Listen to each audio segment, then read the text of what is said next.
this has been out of order. We hit this, like, you are Gordon Hayward. I am, of course, Timothy J. Gordon, Parish Orphans and Retrogrades. It's an honor to do a Gordon on Gordon interview. There you go. Which sounds a little weird. This is a one-time NBA All-Star who had an amazing NBA career and who's gotten headlines that a lot of Catholics who don't follow sports might have heard about more recently because he came into the church and has met the Pope and things like that. We're going to be talking about the whole gamut today, but it's a real honor to have you, Gordon. How are you doing, bro? I'm good. Thank you for having me. This is, I feel like part of my calling of being in the NBA and, going and talking on shows like yours and just help spreading the word a little bit. I feel like it's what I was called to do. It seems that way. I was thinking about your situation a lot last night as I watched the podcast P that you did with Paul George. Yeah. And I was thinking about some of the things that you said. I think that was about 18 months old, that interview you did with Paul George. And I was thinking of a lot of the things that you said, the answers you gave to Paul George in the context of things that have happened in the last 18 months. Well, let me just list those things that have happened in your life in the last 18 months. I think you're expecting your fourth kid now. Now you're expecting your fifth. That might be a change. We had already had fourth, but now certainly expecting fifth. Okay, so yeah, you got an extra kid out of the deal. Yep. You're a all girl plus one boy family as of right now, which is what we are with 7. But you retired from the game of basketball, which I want to talk about. Since then, there's an interesting moment in that interview where Paul asked you, "Are you going to play 3 or 4 more years?" And you're like, "I don't know. I'm cool with playing 3 or 4 more years or not," which I was smiling because I was like, I wonder if he knew. And then also you became Catholic in the last 18 months and you met the new Pope. We have a new Pope and you met him in the last 18 months. It's been a big 18 months for you. What's up? Yeah. You want to say something on that? Well, it's, I think at that moment in time, you're not wrong. And I was certainly leaning towards retiring. I was actually like we played the Clippers like the day before or something, and I got hurt in that game. So I was hurt for what was going to be another 2 months. And just in that moment, it was like, man, I think I could see myself retiring here in 5 months or whatever it was. So I think it was a long NBA career for me. 14 years is a long time, even though it goes by so fast. And, I was just ready to kind of go be with my family more and feel like, be present with them more. And, I think you mentioned it. I became Catholic afterwards, and it was one of those things where I felt like I could really find the time to dive in and figure out if that's something I really wanted to do. Because my wife has been a lifelong Catholic and I've been going to Mass for the last 10 years, but hadn't been receiving the Eucharist. And so I think it was like, okay, now's the time to be either in or out. And then based on everything that happened, which was such a blessing, able to go become Catholic and come into the church in Rome, and then meet the Pope, which would have never guessed that would have happened either. So it has been a whirlwind. I guess it's weird to say it's 16 or 18 months or whatever since then. That seems like that time has gone by so fast. Well, you're 35 now. I'm less than a decade older than you, but barely. It goes faster and faster and faster with each decade, and that's a scary concept when you look your kids in the eye and your wife in the eye. Right. It really is. But you're 35, right? I am 35, which it seems crazy to think it. I think it's. I mean, you just said it. It goes by fast for you. For us who played in the NBA, it seemed like it went extra fast because you're just going season to season. Like I feel like NBA players, probably professional athletes, it's almost like you don't grow up because I came into the NBA when I was 20, and then it's like everything's kind of done for you, and so you don't really have to. You have some things you have to certainly figure out on your own, but a lot of the stuff is you're just worried about basketball in the next season and where you're going to be at and what team and how you can be a better player and blah, blah, blah. And so then when you get out, it's like, wow, here I am at 34 years old. And it's like, I got to start to figure some stuff out. I'm glad you mentioned that now, because even though it's a deep question, I wanted to dig on this with you, if you're game, just talking identity. And Sure. the normie Catholic interview question would be like, well, our identity's in Christ. What's that like? Talk about how delightful that is. And it is. And then the normie like secular sports question would be like, what's up? Are you just enjoying your family? Are you enjoying your time? Enjoy. Materialism. What's it like to be retired? But I would say this, Tony Dungy made this reference that I didn't fact check him except a little, but 75% of pro athletes who quit struggle with drug addiction, bankruptcy, depression, divorce. One or more of those four within 5 years of their career ending. And obviously you mentioned the notes, the subtle hints of personal arrested development in there. When you're a pro athlete, you are one of the greatest athletes in the world, one of the finest, easily one of the finest 20 white American basketball players ever. And you are also an athletic one, unlike Larry Bird. And so your identity was in that, at least partly from the time you're a kid. Like I'm not an NCAA fan. I find it hard to watch. Your Final Four run, the championship game, was the only one where I watched most of the games. Coincidentally, the only year I ever watched a lot. And I'm like, I feel like I watched you grow up. You're 8 or 9 years younger than me. Right. Your identity, which we can say, yeah, we can punt and say it's in Christ, but talk about like what it is to go from people watching you night in, night out to now all of a sudden you give the career up, and at the same time you convert to Catholicism and you acknowledge in a deeper sacramental way that your identity is in Christ. But what's that like? It was hard for me to give basketball up because I was a skilled white player and I didn't turn pro. Like, what's that been like for you? Well, that is a deep question that I think a lot of people are trying to figure out the answer to. I think it's, as you mentioned, it's easy to just kind of put it one of two ways and just say the right thing. It's a whole nother thing to live it. I think that it certainly is real. There's nothing that can replace, I shouldn't say nothing. There's very few things that can replace that feeling that you get when you hit a game-winning shot and the crowd goes wild. I mean, it's just, for the most part, probably not going to happen again in your lifetime.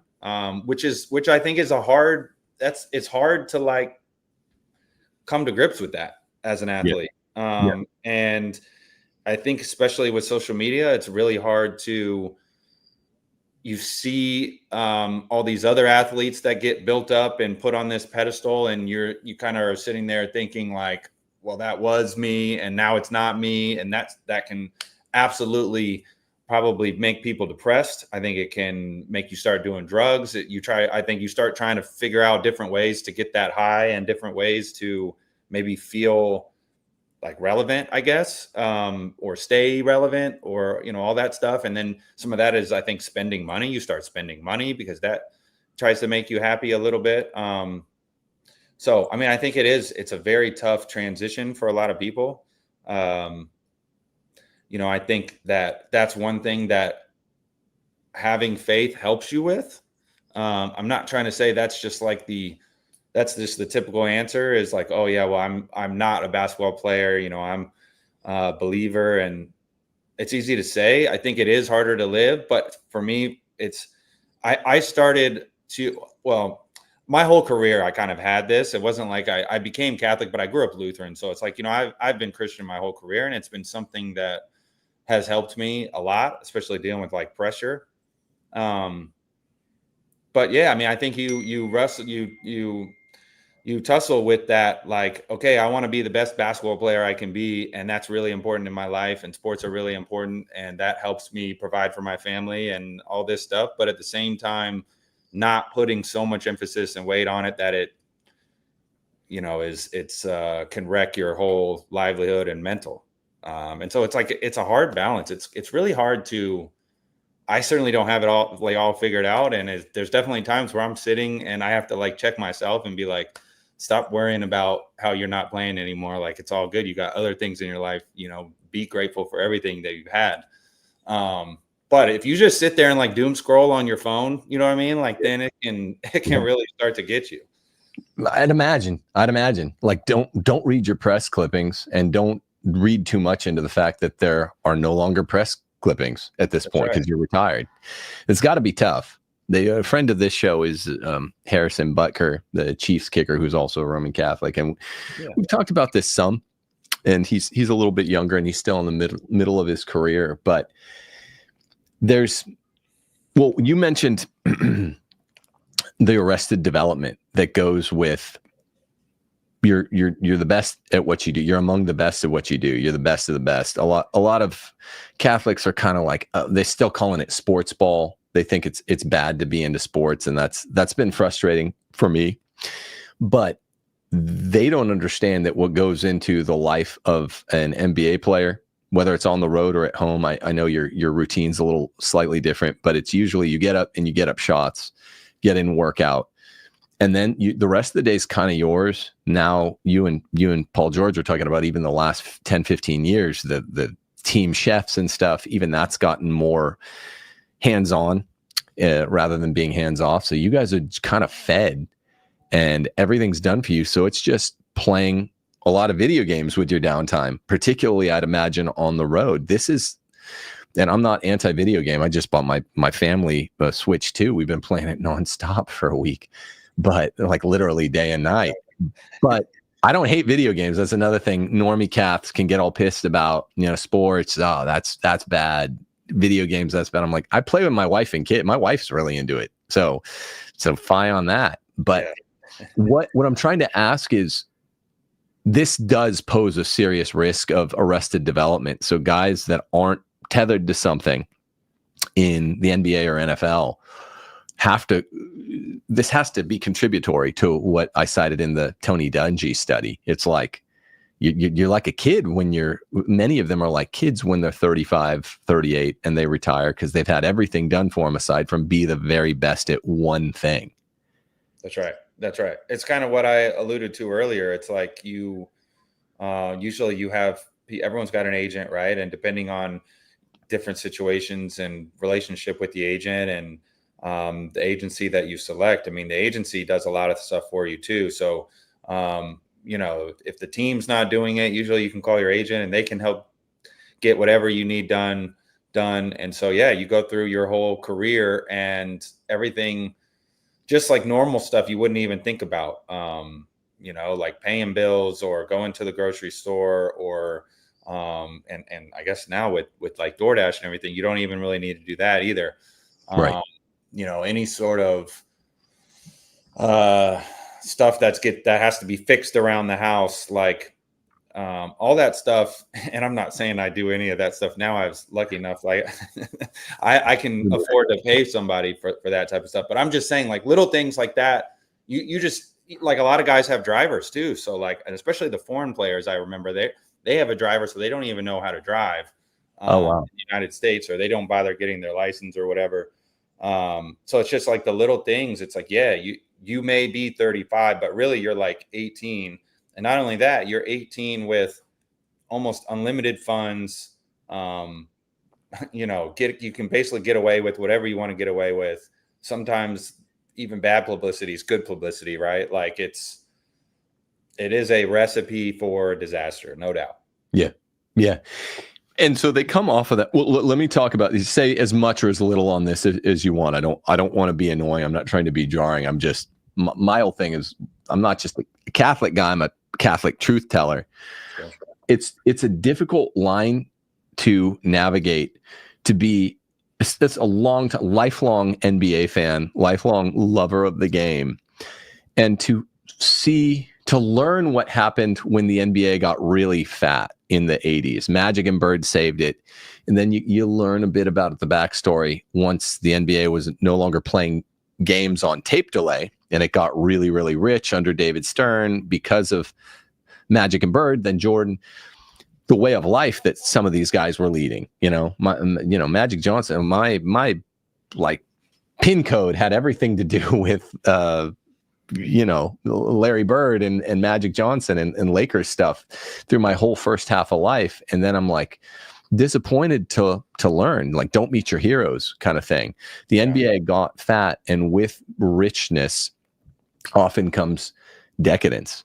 And I remember 3 or so years ago, Michael Porter Jr. gave this interview that you might have seen where he's saying, look, it's not just arrested development. It's not just like the guys in the NBA stay kind of babied because they're so skilled at what they do. It's one very particular skill set, like Liam Neeson says in Taken, and everyone babies them. But it's also it's easy for it to become very hedonistic fast, and people have heard about, certain players just live in the clubs, and they have their certain clubs in certain cities and stuff like that. And MPJ said in this convo, like, basically it sounds like he's squinting towards St. Paul in the first chapter of Romans. Psychologically, if you substitute creature and creator, leads to overstimulation, leads to dishonorable, even unnatural passions, things like that. How did you balance that during your career? I'm asking after your career now, and you seem to be balancing it beautifully. I've seen some other interviews you've done in the last 18 months, and it looks really good. You just seem like you're a guy that's got both hands on the wheel. But how did you balance it during your career, and how did you manage to team build if you're not into the stuff that a lot of the guys on your teams were? Yeah, I mean, I think I have seen him say that. I think one of the biggest differences between when you go from playing in college to playing in the NBA is in college, you're kind of they're like your peers, they're your friends almost, because you live generally in the dorm together. Like, you do everything together. They're like your boys. And then when you go to the NBA, it is definitely a job. And that was one of the most eye-opening things, is like you go to practice or the game. After that, everyone goes their own different separate ways, basically. Some people have families, some people are 18, some people are 36, some people are 27. So everyone kind of goes and does their own thing, especially at home. On the road is when it gets a little more dicier, I think, because you're all in the same city with nothing to do. So for me, you can definitely find yourself in trouble fast.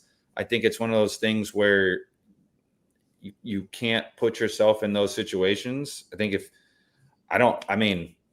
if you're tempted all the time, we are human, and probably you're going to break down. So if you're in the club the night before the game, there's nothing good that's going to happen. Right.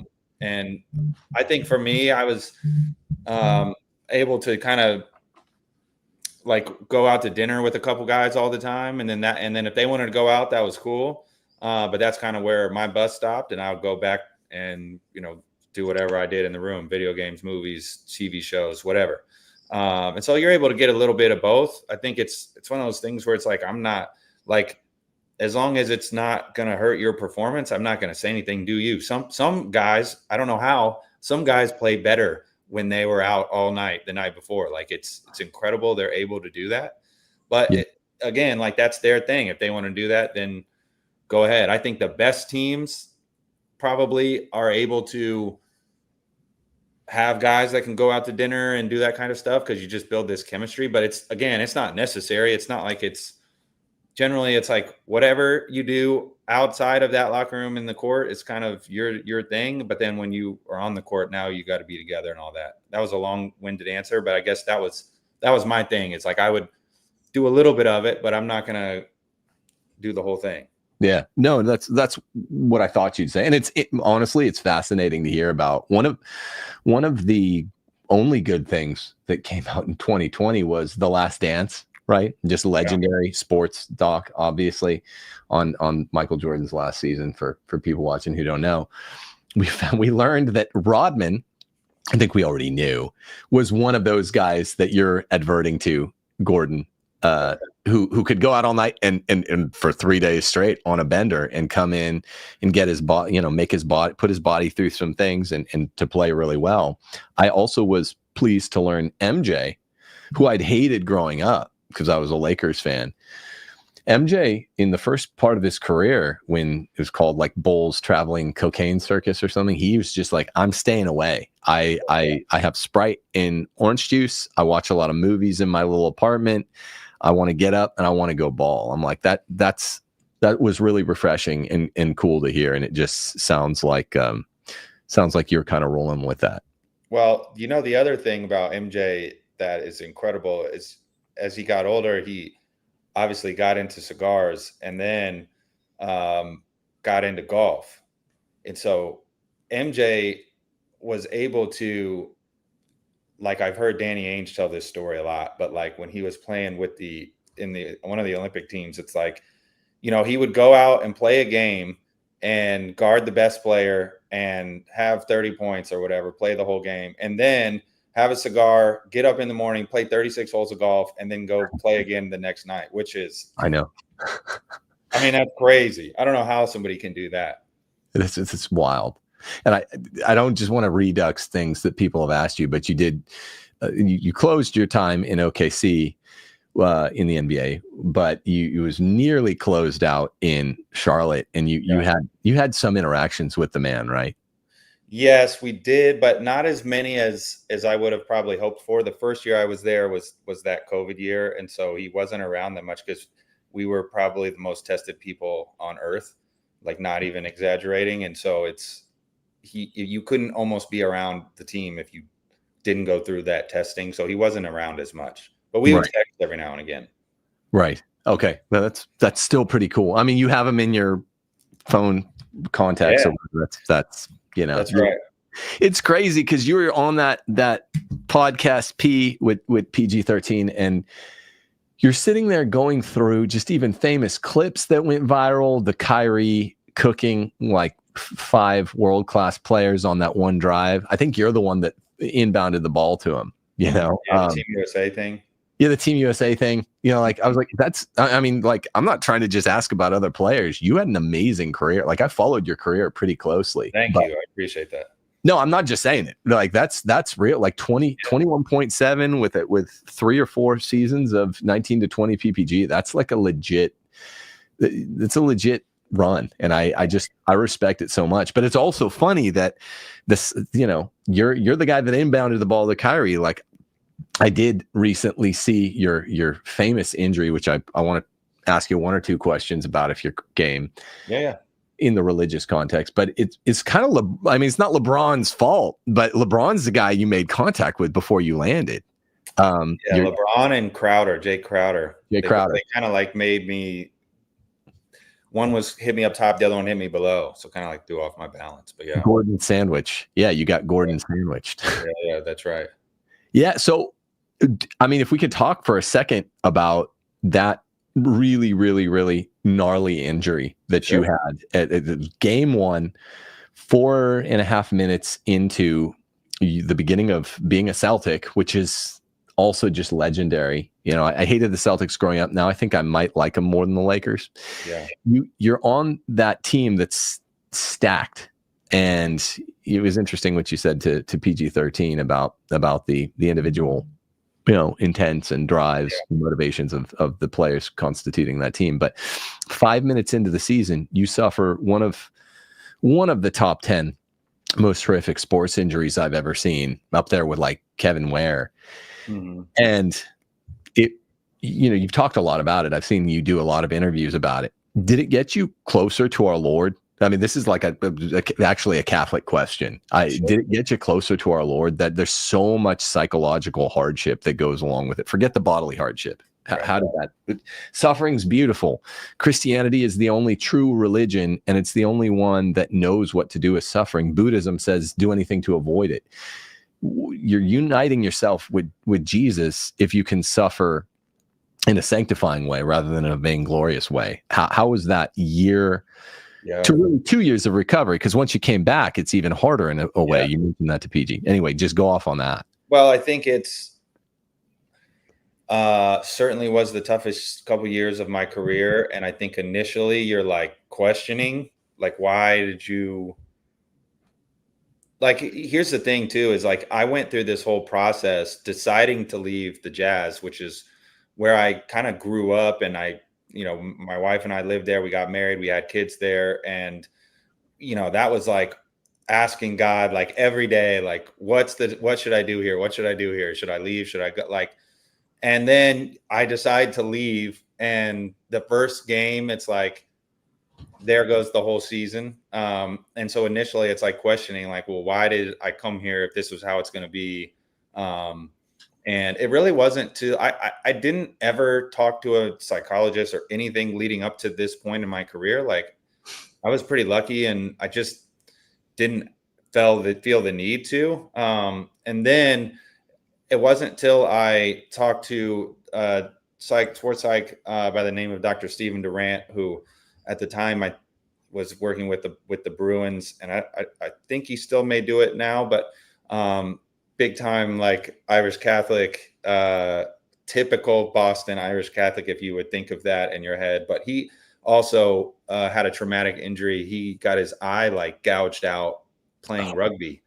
And so immediately we like connected, and he was kind of one that helped me realize like everything is going to be okay. Like, you have to put faith in the Lord. Like, he did this for a reason, even as vague and like corny as that sounds, and started showing me like how I could be grateful, and really just helped me get through some of those hard moments. I think it's just something that you just got to let it go, and, you know, it'll all be okay. And I think ultimately, if I don't go to Boston, then I probably don't go to Charlotte, and then we probably don't find our forever home, and find the people that we're with now, and the place where my kids are going to grow up. And so it's like, it's one of those things where it's just, I do truly think that it was supposed to happen. And now I can talk to it with people like you and, you know, other kids, of perseverance and,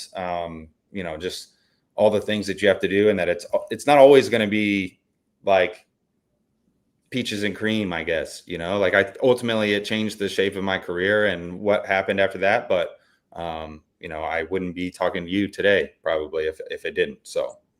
Okay. That's a direct answer then. 'Cause that injury happened right after I don't want to say your breakout season, 'cause you were in the voting for most improved player, I think, when you jumped to like 14 PPG, but Right. a couple seasons after that was your all-star season, 16, 17, which was the Russ triple double season. I'm a big Russ fan. Okay. And then after that was 17, 18, right? That you suffered the injury in game one, wasn't it? That's right. So I was an all-star 2016, 2017, left, went to Boston, hurt 2017, 2018. Season. Whole season. One thing you said that made my ears perk up, because this is the 6th day since I'm recovering from double hernia. So this is the first full length interview I've done since I've been back, just sitting here. That really made my ears perk up, what you said on that interview with Podcast P. It's one thing to go through the rehab in the year and to keep your mentals together, put one foot in front of the other, and to rehab yourself.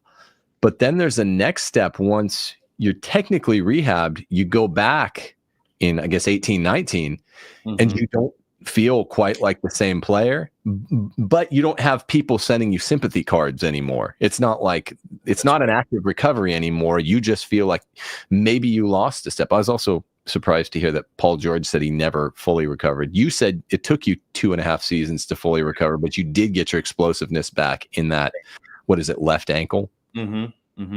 Yeah, I mean, I think it's the other thing is, and I don't know if you remember this, but when you with a high profile injury like that, and it was seen by everybody because it was on it's like the first 2 weeks, everyone's sending you like well wishes and all this stuff, and then just the way the world works, I mean, man, it's on to the next thing. And so after that, it's like you kind of get forgotten about. And then when you do come back, it's like, oh, well, you should probably be exactly the same player you were. And it doesn't work like that, unfortunately. And in a game like basketball, even if you can pass all the physical tests, the strength tests, the mobility tests, all that stuff, like basketball is such a rhythm and timing and confidence game. if without playing basketball, certainly against the best players in the world for a full year, it is hard to just come back and be the same player that you were. And so it definitely took a little bit of time to get back. Would you say that's almost maybe as humbling as the act of the injury and the year being injured itself in a different way? Humbling in what way would you say? Not knowing. I'm a basketball player. When confidence suffers 10 to 15%, if you're at 85 to 90% confidence in who you are, what you do, your approach to the game, where you're deadly, where your spots are, then your shot suffers 50% or something like that. The integrity of your shot, or the integrity of going out and even setting a good pick. So that to me sounded like you were saying to PG, like this was more humbling than even having the gruesome injury and being out for the year. That's what I thought I heard you say. Right. For sure. I think confidence is such a huge piece of the game. And, you've seen it over with players like over the years here, like Ben Simmons loses his confidence and just falls off a cliff, right? Like Markelle Fultz, whatever reason, loses confidence in his shot, and it's like is a completely different player. And so I think most people don't understand that piece of it. If you haven't played the game before, if you haven't played basketball, when you're confident, if for whatever reason you're faster, you jump higher, like I don't know what it is. It's like your mind just tells you there's no governor, I guess, And so you're able to be fluid. You're not robotic. Your muscles are relaxed. And so I think, certainly when I came back, it was like one of those things where it's like, can I even play in the NBA anymore? And then because of the situation I was in, everyone's questioning, and you got the media and my teammates, not like it was their job to help me get back, but they're certainly on their own path and their own story. And so they're not looking to, give me a handout to help me get back. And so it's just, it all is coming at you at the same time. And that certainly makes it difficult, and it makes it is humbling for sure. People out there need to remember, when you have someone in your life, in your maybe outer orbit, who suffers the death of a spouse, everyone sends them the sympathy cards the first week, 2 weeks, maybe month. But then after that, and that's just human nature. It's the nature of the world. It's the nature of chronology. It's the way the Lord created. He created us with a chronology. Things happen sequentially in time. It's no one's fault, but try to remember to maybe pause and send him a sympathy card 2 or 3 months later. Right. I always try to do this. And I that's really what I was getting at with the injury. How about this? I want to get to some more Catholic questions, but I still just have a million little fast things to ask you. Go for it. So we're going to maybe go back and forth if you're cool. You broke out as an NBA star in Utah, which is famously, some people say infamously, a place for white American players to thrive, even white European players to thrive. What did you think of being your time in Utah? I'm a big Stockton fan as well. Did you have interactions with Johnny Stockton? Did the fans appreciate you? That you went from Utah to Boston, arguably the two kind of places to play for. There is this racial component to basketball. I know it all too well. People can't say it's not there for white, particularly white American basketball players. One, did you interact with John Stockton at all? Because I know he has love for the Jazz. And two, what was it like to play in Salt Lake? Well, I think it was good for me to play in Salt Lake. It's just not that different from Indianapolis. From a market standpoint, from a size standpoint. I mean, I think at 20 years old, it would have been way harder to go to LA or Miami or, even like a Boston. So I think from the speed of it, it really was kind of more how I grew up, which was nice. Demographically as well, like certainly just a easy transition. In fact, Utah also famous, a lot of Mormon people there. And Robin and I got married young and had kids young. And so we were mistaken for Mormons all the time. I think saying you live in Utah and being young and married and kids just like automatically qualifies you as being Mormon. Right. But I mean, I love my time in Utah. Everything is because a lot of people are Mormon. Everything's family friendly. It's easy to get around. You can get anywhere you want in 15, 20 minutes. Like I said, the pace of life is slower. And so I grew up there. I got there when I was 20, left when I was 27 as a married father. So, I have nothing but good things to say. Have you ever been to Salt Lake? I mean, the other thing is that it's like a postcard. I mean, the mountains are right there. Like here I am. I feel like I'm selling Salt Lake, but it is a beautiful spot. It is. It's a very, very pretty city, particularly for people that like the Western U.S. vegetation. And that's right. Yeah. I mean, as far as John Stockton, sorry, I forgot to answer that part of your question. No, cool. I actually, so I obviously love John Stockton too growing up. I mean, my dad is 5'10", and so he's like, look, if you want to play in the NBA, you're going to have to model your game after John Stockton because you're not going to be that tall. And so grew up obviously watching him, and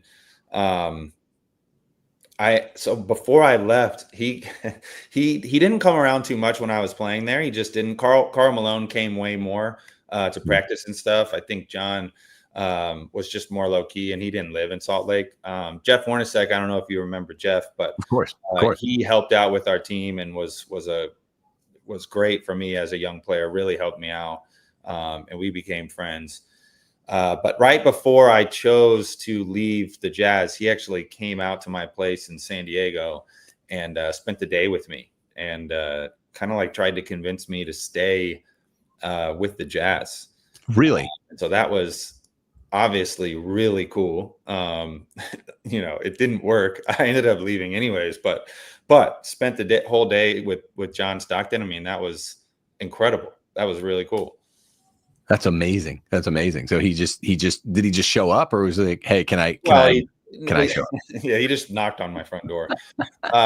No, we texted back and forth, and he said, I'd love to come out and see you. We can go out to eat and just chop it up and talk about, some things you're thinking about right now. That's cool. Where'd you live in San Diego? I went to law school in San Diego. We lived in Rancho Santa Fe. Oh, I lived in Alpine when I went. Fairbanks Ranch. Yeah, near Project 2000. There's a place where we used to go shoot guns right near there. Okay, that's cool. So that's dope that Johnny. That had to be a good feeling. Like, one of the greatest point guards of all time is like, could you stick around? We need you to stick around.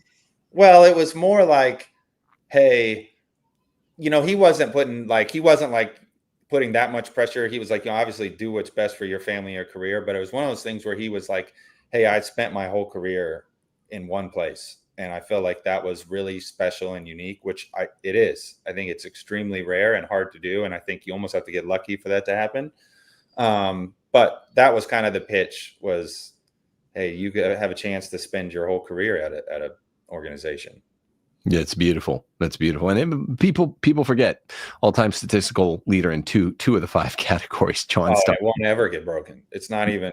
Have you ever seen that list? I mean, it's of course way ahead of everybody. Shoulders in both assists, especially in assists, but also in steals. I don't know if it's steals one is. To be honest, both of those are a little bit subjective, which I don't like as far as those stats are concerned. I mean, have you ever seen his record-setting assist? It's something like he passed it into the post, and Karl catches it and turns around and jabs and shoots. Yeah, he holds the ball for like 3 seconds. Is that an assist? I mean, yeah. You know what I mean? That's true. So, assists and steals, who gets the steal? The person that deflected it, or the person that gets it after the deflection? That's true. I'm not taking anything away from John Stockton. I think he is obviously by far and away the assist leader. I'm just saying those two stats in general, I'm not a fan of. Yeah, that's interesting. I thought about that a lot more with what gets racked as an assist than a steal. But yeah, you tap that ball, do that back tap, Yeah, give up whose steal is that? Should you get half steals? Yeah, that's a good question. Like sacks. That's a good question. Yeah. Well, okay, so I'm not a big chess player. People in my family are, but you went from the video game Oh yeah, yeah. professional athlete thing to playing chess. Are you sticking with the chess?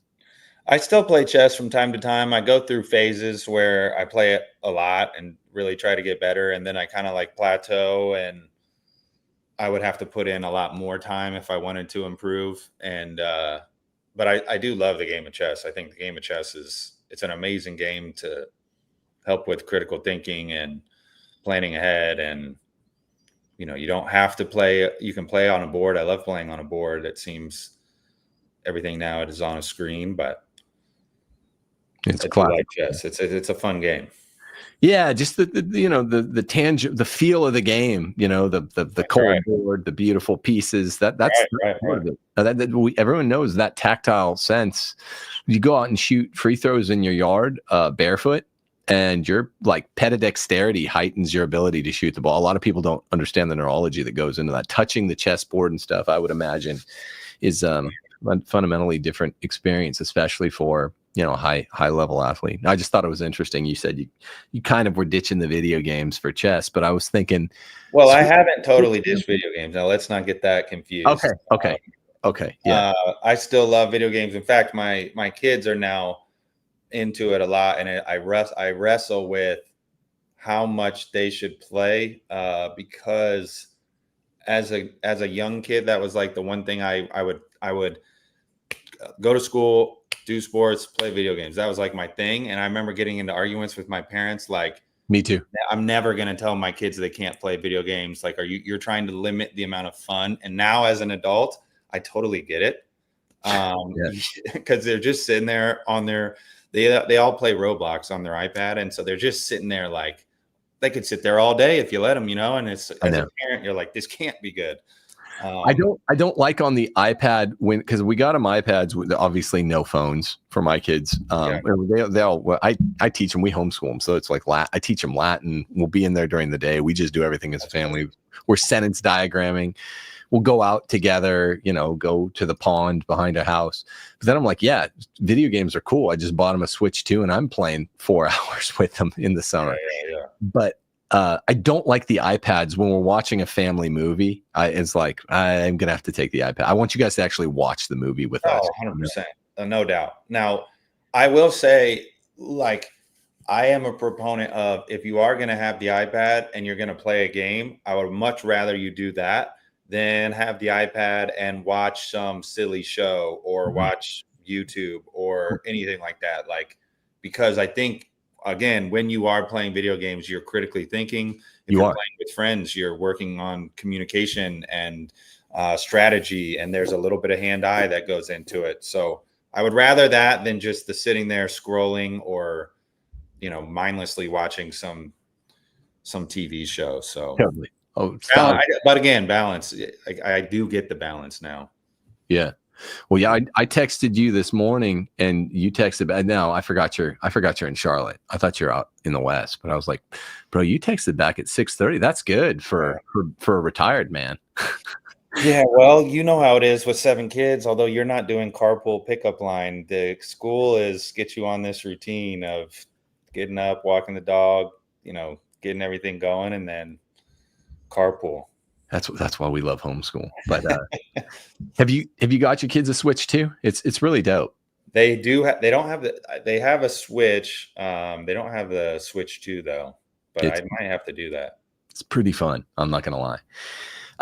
Okay. Well, so thanks for answering those. Let's talk a little Catholicism because that's what people are expecting here. Do you have a favorite Bible verse? And if so, why? If not? Yeah, so my Bible verse I always loved was and I'm going to say this like it's the typical Philippians 4:13. I mean, it's a great verse. And that was my confirmation verse when I became Lutheran growing up. And it's still, I mean, I can do all things through him who strengthens me. I think it's just a great confidence booster and amazing. Just a typical verse. I would say another verse that became one of my favorites when I was in the bubble, actually, Joe Mazzulla put together this sheet with a bunch of different verses for different, I guess, virtues or qualities that I felt like were important. We had a good talk. And so one of them was Joshua 1:9. which talks about, it says, "Have I not commanded you? Be strong and courageous. Do not be frightened and do not be dismayed, for the Lord your God is with you wherever you go." And I just felt like that was a good one too. Like, what are you scared of? Like, I got you, you know? And so I always say those are probably my two. Do you know the devotion called the Surrender Novena? The Surrender Novena. I was having to do it. I just hate medical shit. I hate it. And I'd never had a surgery before this double hernia thing. So I was praying the novena, the Surrender Novena every night. I also like the Litany of Humility. That one would be good. It's like Caesar used to pay a guy to just follow him around and whisper, "You're just a man," into your ear. And the Litany of Humility is beautiful because it's like God loves you, but he loves everyone else too. And so those are two of my favorite.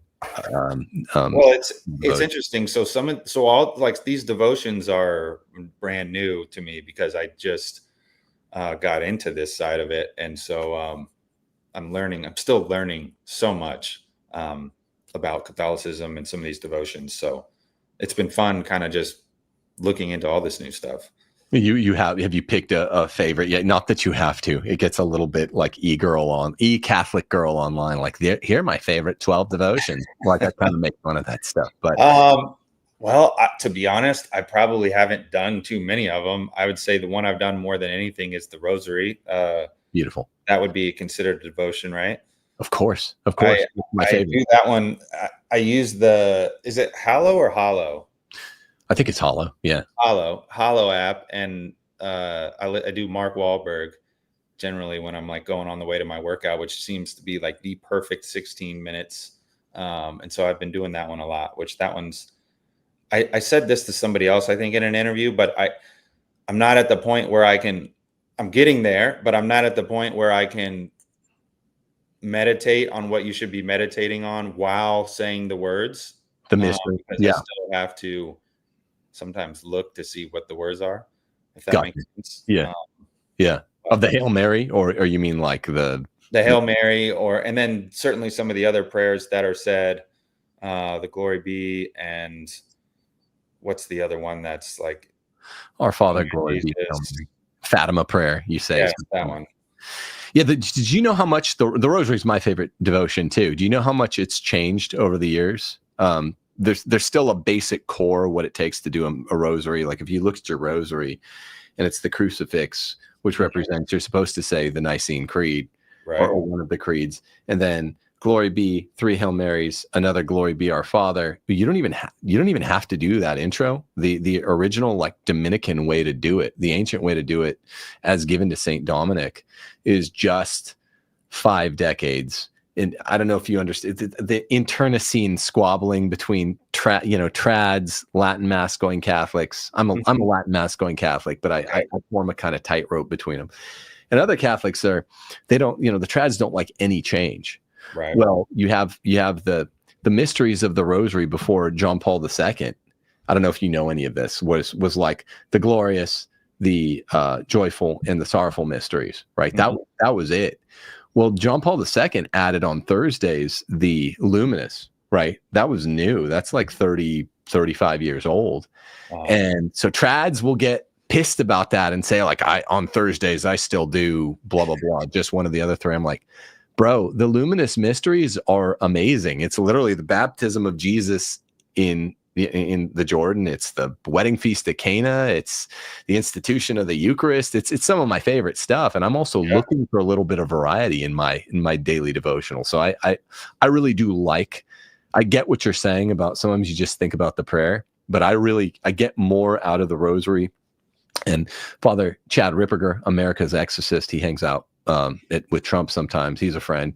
He tells me your Rosary will be more efficacious if you can actually meditate deeply on the Rosary. You get the fruits if you go with the meditation of the Rosary.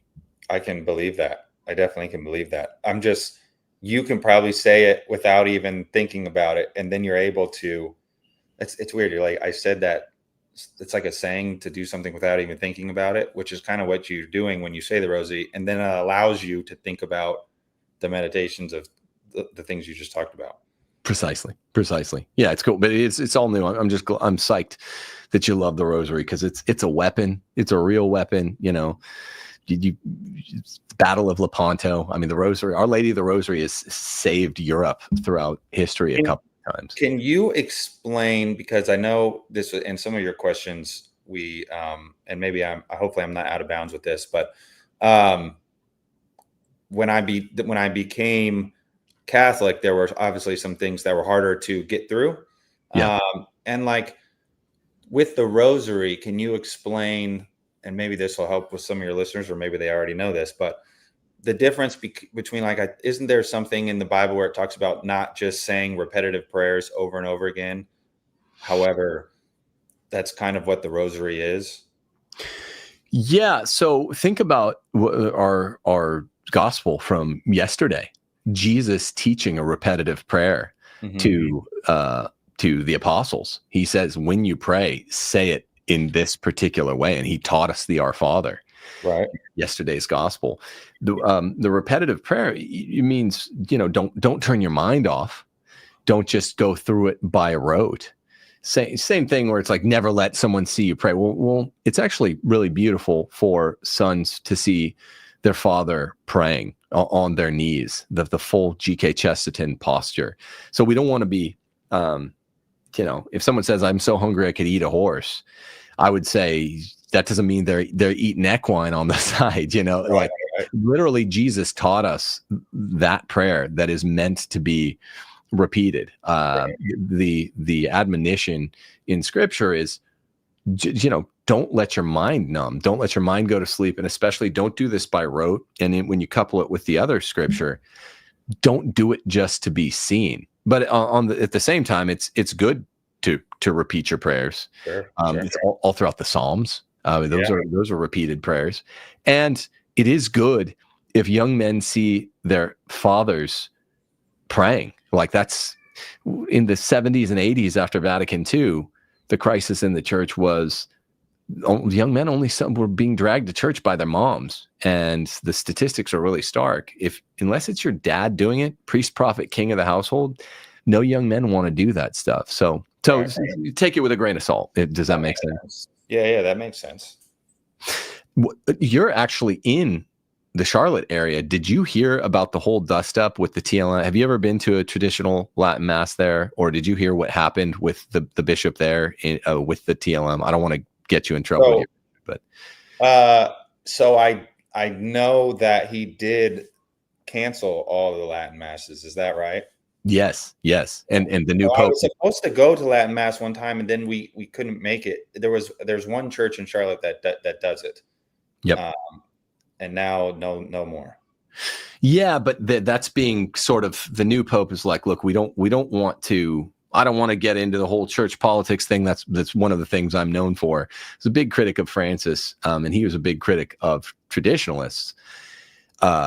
But the new Pope, Leo XIV, whose flesh you've pressed, which is very cool, he seems to be saying, no, we're not going to be clamping down on tradition and the TLM goers. These are the people living the faith with Mormon seeming sized families, which is what we're supposed to have. These are the people that are trying to do it. So we're not going to have this Francis like clamp down on them. So he seems to be pushing. So did he reverse it then?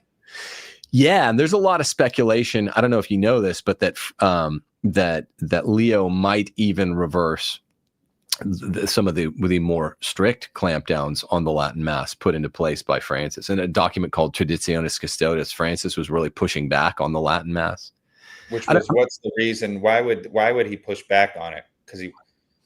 Why would this is the whole thing. Like after Vatican II, right, the last ecumenical council, which took place from like 1962 to 1965, there was this secular modernist vision in the church by the kind of liberal prelates in the church that were like, we don't want to talk about exorcism, we don't want to talk about the rosary, we don't want to talk about our bimillennial tradition, we don't want a mass in this Latin language, we want to bring in tambourines and have Beatles style music and stuff, and we're gonna have a new mass, and that's what they gave us, and they thought that the kiddies and the teens would love them for it, and the numbers just show this.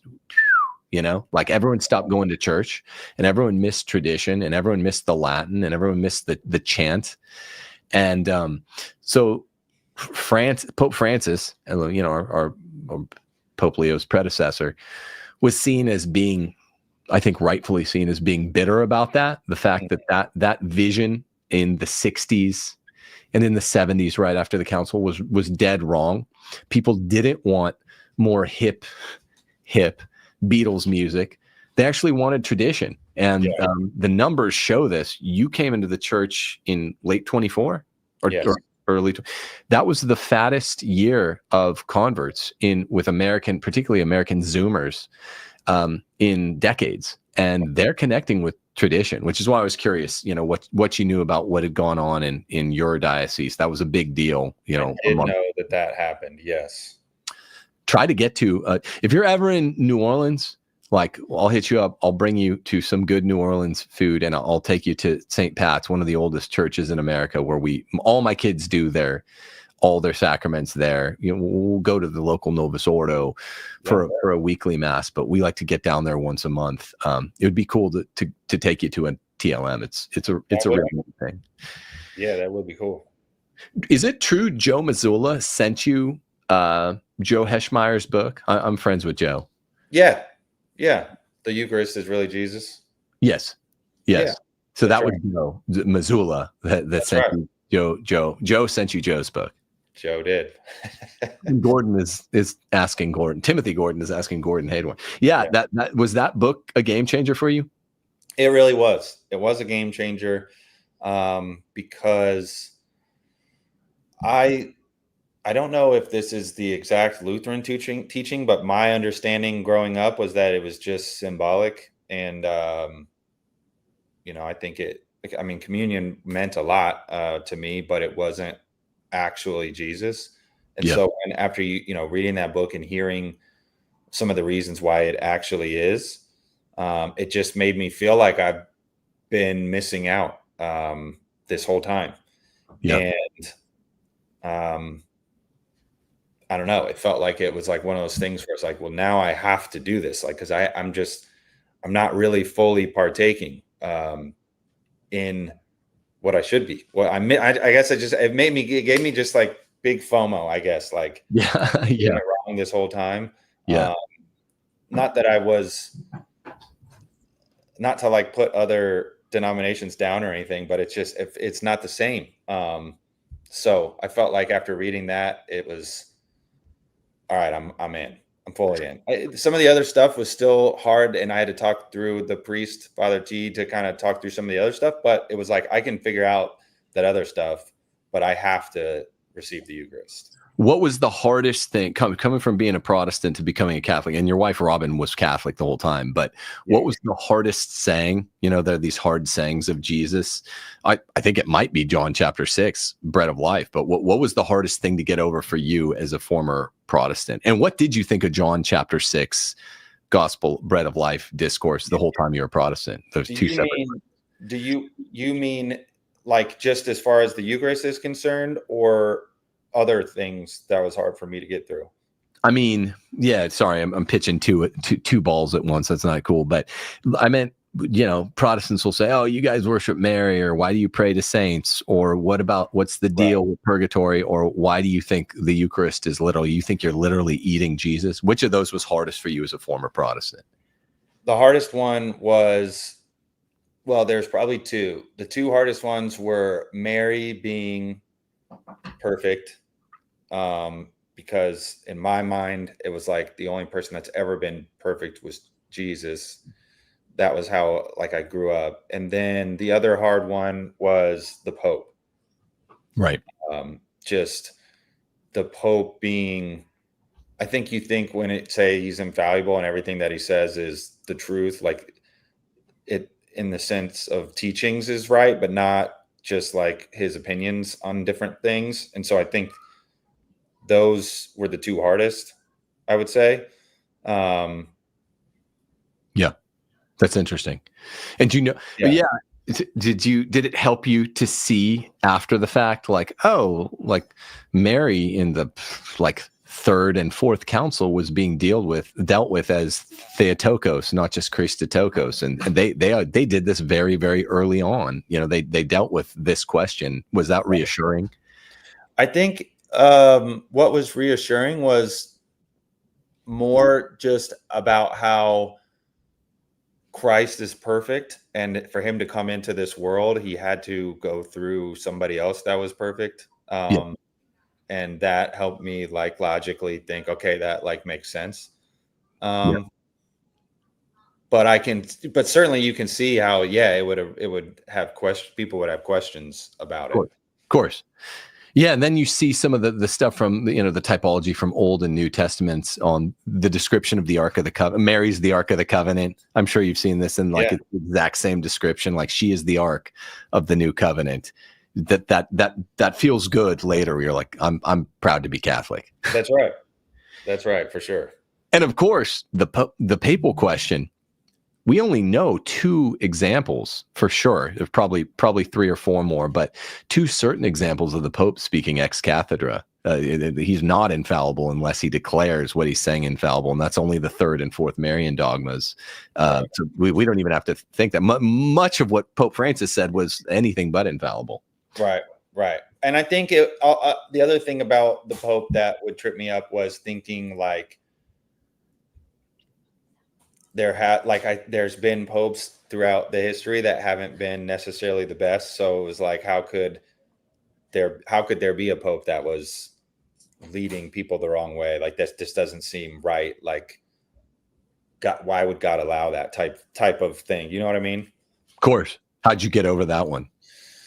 Well, I just think it's kind of what you just said. It's like, there's been everyone's a sinner, even the Pope. And there's been things that have, I guess, been probably pretty evil that have gone down in the church, but the teachings have remained the same. That's it. So I think that's the piece that got me through it, was there has been essentially the same teaching for thousands of years. And there's nothing else that's like that out there. So although, yes, there have been some bad apples, we all of us are sinners, and some more than others probably. It's the teachings that have stayed the same going back to Jesus, which I think that's the part that's okay, that makes sense to me. But bro, it's even more stark than that. It's a better slam dunk on behalf of Roman Catholicism than that. We've had some, over 100 saint popes, but 267 now. And some really evil dudes, which are well storied among the Protestants and secular people. They love talking about the evil ones. Of all the evil popes we've had, maybe not as many as the saints, but of all of them, some of them had a semi-agenda to change teaching. And do you know what happened? The night before, this or that pope had planned to change a teaching dogmatically. What would happen? The stricken dead, stricken mute. We have an inability. Francis was going to change the timeless teaching on the death penalty in a harsher way, and there's something having to do with Ed Fazer's death penalty book that kept him from making it such a stark teaching. It's a motive of credibility for the faith that we have these some less, some more sinful popes, and the ones that might have been there to try to radicalize or liberalize the doctrine couldn't even do it, though all they had to do is push the panic button. They couldn't. It's like heaven's keeping them from pushing the panic button. It's amazing, actually. That feels good. Yeah. It's gave me a lot of faith through some rough Francis years. That's very interesting. What did you make of John chapter 6? I know you got to get out of here, but I'm curious. Do you remember ever looking at John chapter 6, verse say 30 to 70, the bread of life discourse, where Jesus is?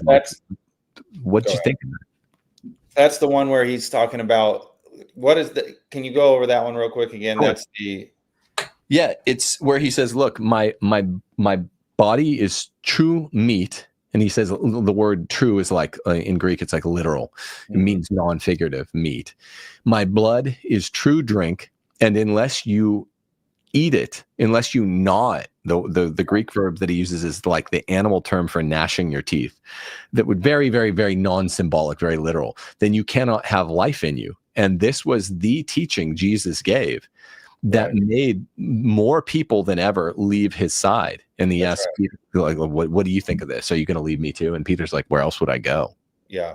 No, that was a huge, like, that's one of those things where it was like, okay, this is what is completely makes sense. I didn't really think about it, to be honest, growing up. I kind of just glazed over that part. And I think maybe we would have had some Sunday school sessions where they would have just said like, no, this is what he really meant type thing. And I just kind of went with it growing up. But after reading the book, and then I think the other thing that was how the early Christians were called cannibals.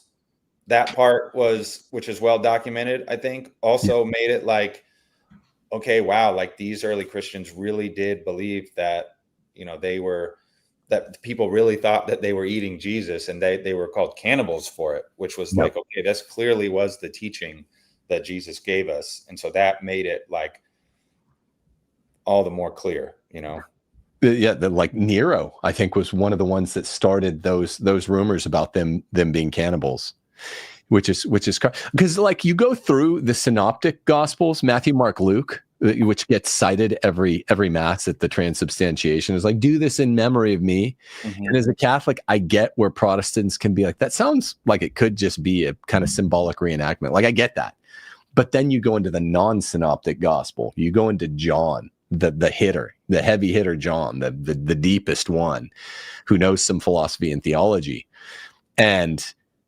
John's just different, man. John's just different than the synoptics, which is what that means. And John chapter 6, bread of life discourse is inarguable. So I would always ask my Protestant friends, like, what do you make of John chapter 6? Yeah, I think it's just easily just like you just said, do this in remembrance of me. You just kind of just go with that one. And it's just like, I don't know. I think it's hard to, obviously people have disagreed with this was the huge split between everybody. But when you say it the way you just said it and the way that the book says it too, it's like, how could you argue with this? Yeah, precisely. But there are parts where it's like, I can see the debate. Is he speaking figuratively or literally or what? Because there's different parables throughout the Bible, right? And so that's why I had lots of talks with my brother-in-law Max, who lots of whiskey and cigars, and talks about faith, and he was instrumental. He was my sponsor, so he was instrumental in helping me come over to the Catholic faith too. And it was like, it would be nice if there's all these denominations, right? It'd be nice if God could like come down and be like, let's get everyone on the right track here. Here's what I meant. I know. You want that. Because we are all on the same team. Yeah. I know. It's so hard. It's so hard because there's so many Protestants. There's 14 different types of Eastern Orthodox. And then there's just one Catholic, and we want to all be on the same team. But once that principle of fracture begins, it seems the have-lives double, and they fracture more and more. It's a sad thing. It is. I'm going to send you this hilarious meme I saw 2 days ago about John 6. It's actually really clever, where Jesus is like, the bread I give symbolically is my flesh. And then it shows the response the people are having, which wouldn't make sense if it's symbolically. And they're like, how can this man give us his flesh to eat? And then he goes, unless you symbolically eat my flesh, you have no life. And then it has them getting pissed and being like, this is a hard saying. Who can listen to it? Which is also their response. Then he goes, the words I'm giving are symbolic. And then they're like, we're not following you anymore. And then he is like, will you also leave over this symbolic gesture, which is what he says to Peter, but he never says symbolic. And Peter goes, where would we go? We have no choice, which is all the opposite of the thing. But man, it's just, I'll tell you in closing, I was happy. I was super happy when I saw the news of you coming in, you meeting Pope Knicks fan, Pope Leo the 14th, Villanova fan, Pope Leo the 14th. And I was super happy for you and your family, and I knew you had a Catholic wife, and I was like, that's dope. But I was kind of jealous that the book that brought you in was Heschmeyer's book, who's been on this show. I was like, I wish it was one of mine. I've written 5 books. Why can't it have been one of those 5, Gordon? Well, you said Joe was your friend, Missoula.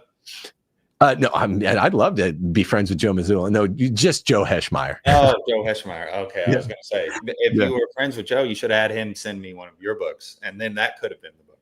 No, I know. That's what I'm saying. Like, thanks a lot, Joe Heschmeyer. Thanks a lot, Joe Missoula. That's right. Your was with Joe Missoula. No, just Joe Heschmeyer, just lowly Joe Heschmeyer. Well, anyway, bro, I really appreciate your time. This was a thrill for me, and thanks for indulging me with some of the NBA questions. I need to ask you, because your breakout season was 16-17. That was as a huge Russell Westbrook fan. This is his rookie card here. I'm also a collector of cards. Your season was Russ's big season, averaging the triple-double, which we'd all been told could never be done again after Oscar Robertson. Do you have any cool or interesting 2016, 2017 Russ stories from the All-Star? Anything? Because man, he's a maniac, isn't he? Yeah, he is. I would love to know, because I think so much of it is I would love to know how he had as much energy as he had to be able to do that night in and night out, especially the assists and the points are one thing. I think, like, as I already mentioned before, they're kind of handing out assists a little more than they used to. And so if you have the ball in your hands, I think you're going to get assists. The rebounds are impressive. That's the part where he has to fly around and just be all over the court. And I think it's the energy that he had to be able to do that. I don't know how. I would love to know what his diet plan was to make that happen, or whatever. One thing. So that year I was an all-star, and I will say I didn't know Russ that well. We just played against each other. We weren't friends or anything. And then I sat next to him most of the game, like on the bench during the all-star game. And he was cracking me up, man. We were talking back and forth. We were laughing and joking. He just seemed like a great dude. So he seems funny. He seemed funny, man. He was funny. We were just cracking up about different things. I think he's probably misunderstood a lot. I think he's such a competitor. But yeah, I mean, I would love to know what he was eating to get that energy, because there are some players, though. This is actually just a real basketball thing. There are some players that just for whatever reason are magnets to the ball and just put themselves in positions to just be around the ball. Another player I played with that does that is LaMelo. LaMelo is the same way. It's like you look up and all of a sudden he's got 5 assists and 7 rebounds, and it's in the first quarter. And it's like, when did he get? Melo's not super athletic. Russ is way more athletic. Like, obviously his explosion, but Melo does the same way. It's like he just is around. It's like an instinct, I think. Right. Just around the ball and put themselves in a good spot to just get all those stats. Yeah, you hear stories of Rodman. I'm thinking of LaMelo more like this. Rodman studying the click and which angle the ball was going to leave the rim to be there. But he was also super athletic, Rodman. So it was a combination of those things. LaMelo, do you think LaMelo is going to be a huge generational talent? Yeah, well, I think he already is a generational talent. I think the question for LaMelo is, can he somehow use that talent to affect winning? Right. He hasn't yet. So we'll see. That's usually something that's learned. There's not very many guys that come into the NBA and already know how to do that. I mean, MJ was the same way. Like, what did he go those first 6 or 7 years and just knew how to score the ball, right? So that's, I think, LaMelo's next task is to try to like put together a winning season for the Hornets. So would you say, who do you think the greatest current player not to have a chip is? I think it's Russ, and I do think he's current player has to be playing right now. Yeah, it has to be playing Probably right now. Chris Paul. Okay, you're a Chris Paul believer. I thought he was going to retire, then he sort of dipped out of that. He was going to do his farewell season. I think either one of those would be good choices, I guess, right? I guess both of them probably right there. Like 1, 2 of don't have a chip. Who else would there be? Do you know who's still playing that doesn't have one? Well, you got PG. You got maybe DeMar. James Harden. Yeah, you got James Harden. Yeah. I mean, I think it's Westbrook. I think he gets no love. I think he's very misunderstood. He's misunderstood in similar ways to Kobe. And you know, I was still a Lakers fan, lifelong Lakers fan, kind of cut that out in the last 5 or 6 seasons or so. But the East Coast media never liked Kobe, never liked Russ. Yeah. When it started becoming apparent that Russ was going to average the triple-double, because he was getting, like you said, he was getting 11 rebounds a game. The questionable stat for him that first season that he did it out of 4 times was whether or not he could get enough assists. Yeah. Which is nuts. He was comfy at 11 RPG. But what I think, what was I saying? That the media started immediately shitting on, oh, maybe triple doubles are overrated. It's like, how can triple doubles be overrated as an average? That's impossible. Right. Well, yeah. And now it seems like that barrier, like Jokic was doing it too. I think Russ is a good one. I think that's a good one. I mean, he was doing it before kind of a lot of other people started doing it. I think James Harden's probably another one that you could. I mean, arguably one of the best seasons when he was putting up all those, like literally the Jazz were guarding behind him. I don't know if you remember that playoff series. I do remember that. Ricky Rubio was like behind him, forcing him into I mean, that was part of that was, I think, just the strategy of how to guard him and people overreacting to his step back threes. But another part of it was the way that the NBA the rules were at the time. I mean, he was literally unguardable because he was so good at creating those fouls, getting his hands into you and all this stuff. Like you had to stay off of, he was unguardable. Yeah. Did you ever, you had cover. Was he your toughest cover? Harden when he was doing No. My toughest cover was Carmelo. Because he was so big. I mean, Carmelo would like, I tell people this all the time, like Carmelo would go through you and at you. And then if he missed, he would get his offensive rebound and then put it back in. And then if he missed and then he'd do that, like, you know, he'd like headbutt it, like I'm tough, that thing. Like that was, it exposed you versus like, I obviously guarded Kobe and guarded LeBron. And I'm not saying I did better job on them, but they would, specifically Kobe would shoot that fadeaway. And it was like, you put your hand up and you defended well, you know what I mean? And I made him shoot a contested jump shot and he settled for that. And it was like, that's good defense, you know, versus, like I said, Carmelo's like through you.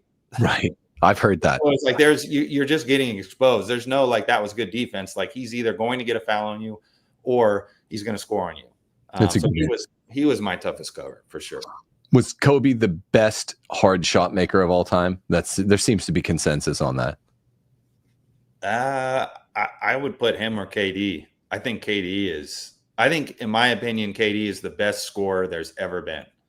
But KD gets above everyone. He's got the super high release. He's whatever the hell actual height he is. He's actually 6'11", right? That's why he's, to me, the best scorer there's ever been. He's arguably 7 foot, that plays like a 2-guard, moves like a 2-guard, shoots. Yeah. The other thing I think is unbelievable about KD is he's one of 2 or 3 guys that have averaged almost 30 on 50, 40, 90 or whatever. I mean, that's incredible. So the efficiency that KD has is what I think separates him from all the other scorers. I mean, that's what's incredible.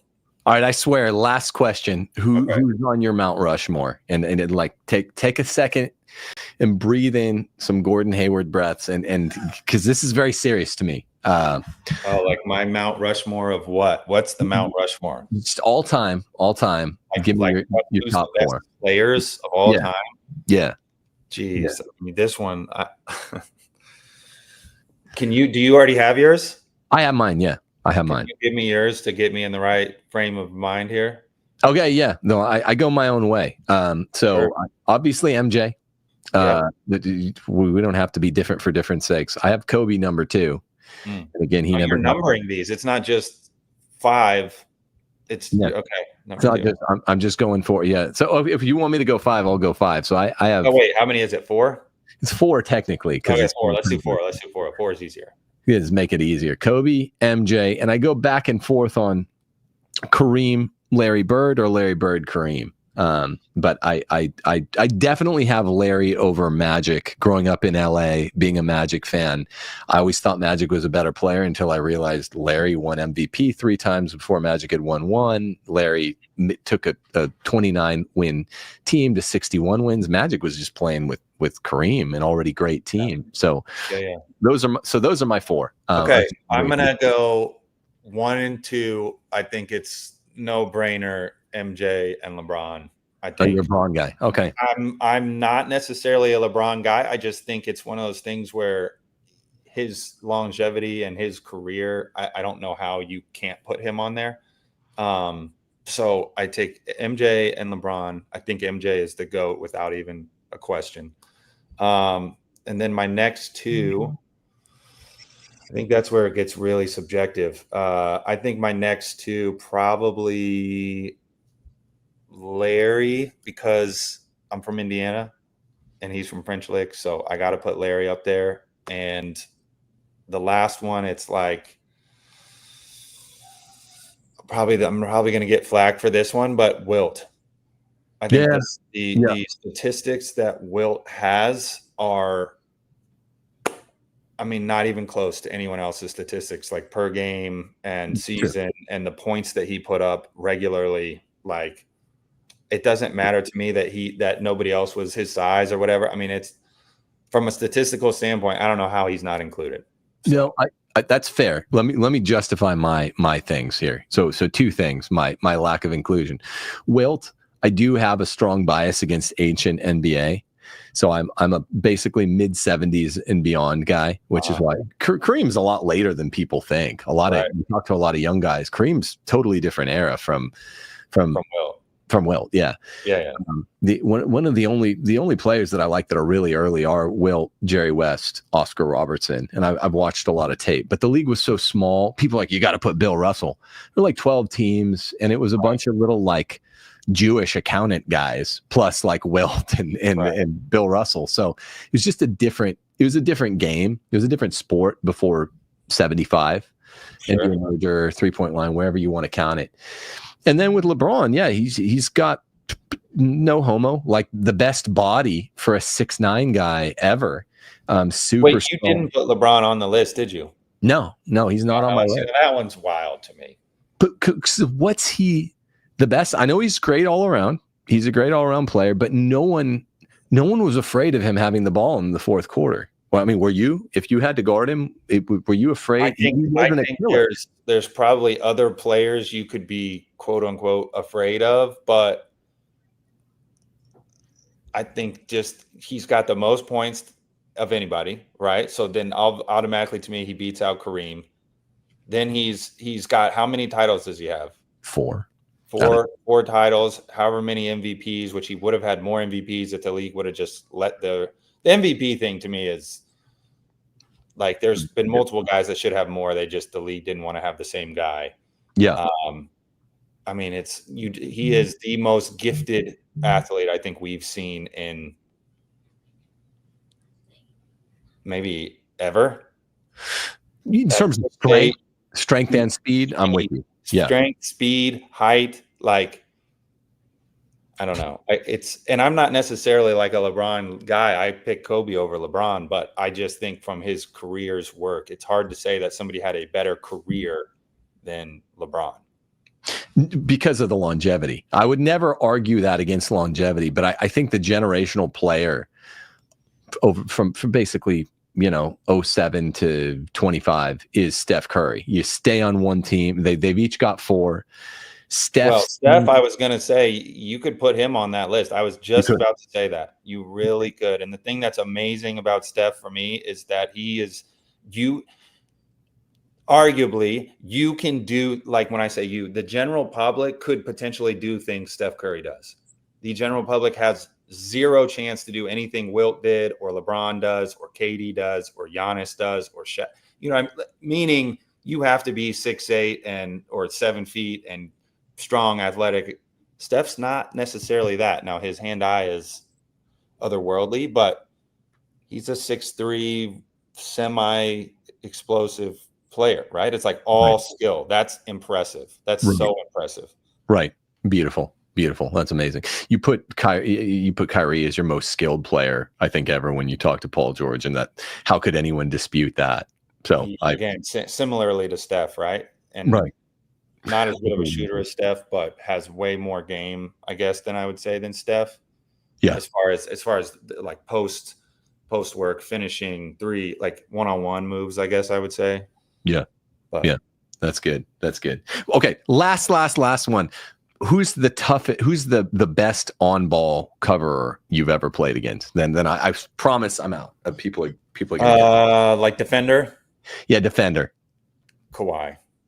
That's what I thought you. Yeah. I think it's, again, that's not necessarily fair because his hands are huge and it really is an advantage. His length, his arm length and his hand size. I mean, once he like crept up and was kind of like in your space, you're not getting out. Kawhi was the toughest for sure. Which I would have loved to. That's always one of my arguments against when people say MJ versus LeBron is MJ was like defensive player of the year and first team defense, right? Like however many times, like I would have loved to see what MJ was like defensively. That would have been fascinating. He was such a beast though on defense. He was such a terror. And I know because I hated him because he would always be cleaning up my teams. He was just such a terror. All-time guard leader of blocks per game. And he's just different. He's just different. Yeah. That's right. Man, it's cool because you had such a good career, but you were also there for like you played against Kobe in his last game. You played for MJ's team he owned. That's or whatever. You had LeBron was the guy that kind of bumped you before you're injured. I don't know if that's all settled on you a mere year or so after you've retired, but it's like not only were you really, really, really good at basketball and one of the more athletic, successful white American basketball players. Top 10 athletic, but you're sneaky athlete. You're forgetting that. If you're white, you have to be labeled sneaky athletic. Sneaky, but still, it wasn't Larry Bird. It wasn't Luka. Even like Paul George talks about how he moved like Luka. You're athletic, sneaky athletic, and that's cool in and of itself. But you also have this Forrest Gumpiness when it comes to Forrest was just there for all of this really important generational stuff. Has this dawned on you? I'm not saying you're dumb. You're a very smart guy, but you're the Forrest Gump of NBA. You were there for so much interesting stuff. Even like I said, when you're the one that inbounded that ball to Kawhi, LeBron was right there. You were there with Kobe. You had. I was on the court when Paul George broke his leg. Were you? Was that against the Jazz? I didn't know that. Yeah, no, that was Team USA. I mean, that was USA. Yeah, I was right there. There's another viral video of Kyrie challenging Kobe to one-on-one, and I was sitting right next to him. No one would know that, but I was literally right next to them when they were talking about it. Really? Yeah, that hasn't dawned on me. Also, I've never heard somebody say using Forrest Gump as an adjective, so that was awesome. Your gumpiness is high. You have high gumpiness coefficient. High gumpiness. No, I think it's one of those things where it's still so when you're in the moment, when you're in it, it's like a whirlwind, and then you start, talking with someone like you or just on podcasts or whatever, and you can kind of reminisce. And yeah, I have seen a bunch of cool stuff. That's you have. Good man, clearly much to be grateful for. Thanks for spending nearly 2 hours with me. This is a really fun interview for me in a lot of ways. You can see I'm kind of psyched out, but thanks for reaching out, and this is always fun. So any other time you want to have me back on, I'd be happy to do it. I would love to have you back on. All right, I'm gonna send me that Kyrie challenging Kobe thing if you don't mind, because I've never even heard of that one. But God bless you, man. We're so happy to have you this side of Mother Church, and I know you're going to do good work. And I've seen some of your plans. I was going to ask you about that, but I've seen you say that in a bunch of other interviews. I just wanted to focus on some stuff people haven't. So thanks for chatting with me for a while, and God bless you. God bless Robin. God bless your fifth on the way. Do you know that's going to be another girl? I know. A boy. It's a boy. Oh, so you're having. So it's a second boy. You're not following the Tim Gordon path. I am not. Sorry. I thought you were destined for 6 girls and 1 boy or more. Okay, good. So you'll have like a 1 guard, 2 guard, or a stretch 3 or something like that. No, I'm trying to make some golfers or tennis players. I would love that. Okay. Did you play tennis? I played tennis growing up, but would love to see someone do. We live on a golf course. Like I hope one of my kids could be a golfer. That would be cool. That would be cool. Not as cool as basketball though, but God bless you. All right. All right. Thanks, man. We'll see you. Yeah. Take care. Peace.